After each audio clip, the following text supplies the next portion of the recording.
Dès notre prise de service, en avril dernier, le 15, je ne sais plus, ça fait juste un mois, 5 semaines, nous avons hérité de ce dossier concernant les MJC, Maisons de la Jeunesse et de la Citoyenneté. Et pour rappel, vous le savez mieux que moi peut-être, que c'est un vaste programme qui concerne l'ensemble des départements au niveau du Sénégal. Il y avait une première phase, il y a aussi une seconde phase. Et cette maison de la jeunesse et de la citoyenneté, où nous nous trouvons actuellement, fait partie de la deuxième génération de MJC qui doivent être mises en œuvre.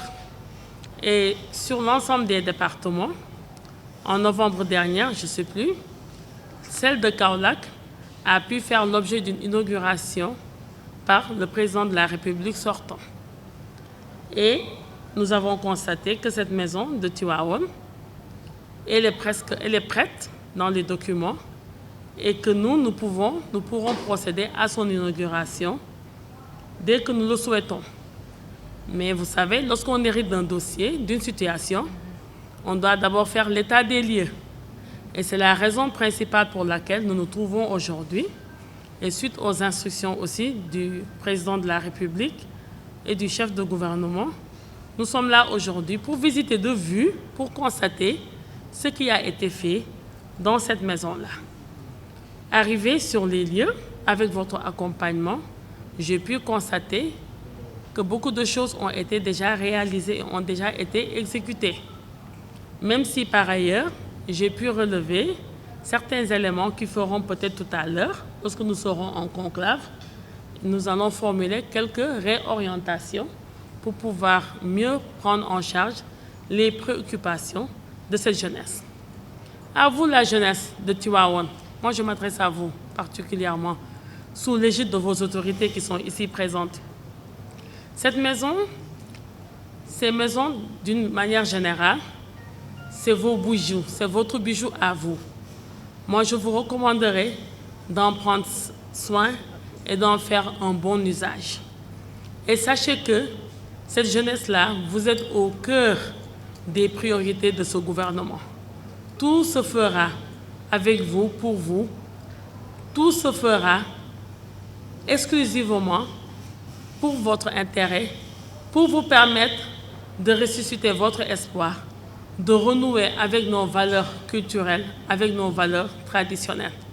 Et c'est d'ailleurs, tout à l'heure, durant l'exposition, parce que moi j'avais déjà tenu une séance technique de travail avec le maître d'ouvrage délégué, qu'il s'agit du BAC, le Bureau d'architecture, conseil, de conservation du moins des palais nationaux, une séance technique pour savoir véritablement le contenu de ces MJC. Aujourd'hui aussi, j'ai pu constater que ce qui a été présenté et ce qu'on nous a présenté aujourd'hui, ça corroborait, même s'il y a nécessité peut-être de rectifier. Et ça permettra de servir d'une unité, d'un dénominateur commun pour les 3 segments combinés, jeunesse, sport et culture. Parce qu'à travers ces MJC, je pense que l'opportunité sera offerte à la jeune génération de faire l'expression de leur talent artistique, culturel. J'ai vu tout à l'heure, j'ai pu assister à un beau spectacle de danse. Ça m'a vraiment décompressé, monsieur le préfet. Merci aussi pour cela et tout. J'ai pu aussi me rendre compte que le digital est au cœur aussi du contenu de cette maison de la jeunesse, parce que le digital aussi et la dématérialisation des procédures font partie aussi des orientations phares de ce régime, de ce gouvernement-là, auquel j'appartiens.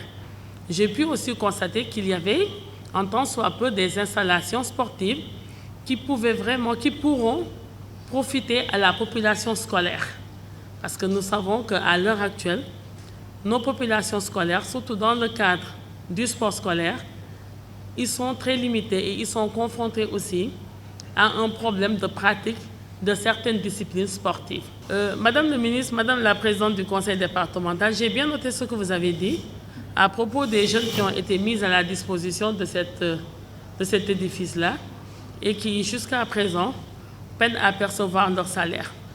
Et sachez que, moi, dès ma prise de service, Nous avons pris connaissance de ce dossier-là et nous avons constaté aussi les arriérés de salaire que cette jeunesse-là déjà était confrontée.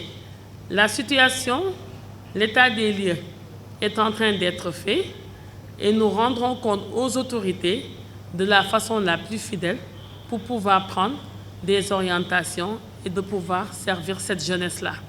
Mais rassurez-vous, la démocratisation de l'accès à la formation, à l'insertion socio-professionnelle sera au rendez-vous.